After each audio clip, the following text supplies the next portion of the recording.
নমস্কাৰ বন্ধু বান্ধৱীসকল, স্বাগতম জনাইছোঁ আন এটি মিনি ব্লগলৈ। এয়া দেখিছেনে, ৰাতিপুৱাই সাজৰ পিঠা হিচাপ কৰি আছোঁ। চাহ তাহ খাই আকৌ এয়া লাগি গ'লোঁ বিহুৰ আয়োজন নিমকি বনাবলৈ। এয়া অলপ চেনি, অলপ নিমখ আৰু অলপ ক'লা তিল, মানে ক'লা জিৰা নাপালোঁ সেইকাৰণে তিলকে ব্যৱহাৰ কৰিছোঁ। তাৰপিছতে অকণমান ৰিফাইন দিলোঁ।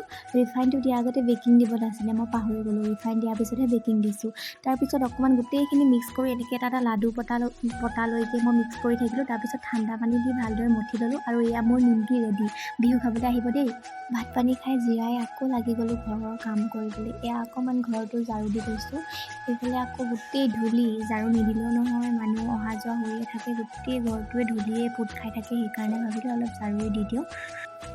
আবেলি আকৌ ফুলত পানী দিলোঁ। ফুলবোৰ গোটেই দিনটো ৰ'দ খাই খাই গোটেই শুকাই যায়, সেইকাৰণে গধূলি অলপ পানী দি দিওঁ। আৰু আজিৰ মোৰ ভিডিঅ'টি ইমানেই আছিল। মোৰ ভিডিঅ'টি শেষৰলৈকে চোৱাৰ বাবে আপোনালোকলৈ অশেষ ধন্যবাদ থাকিল। আজিলৈ আহোঁ, বাই বাই।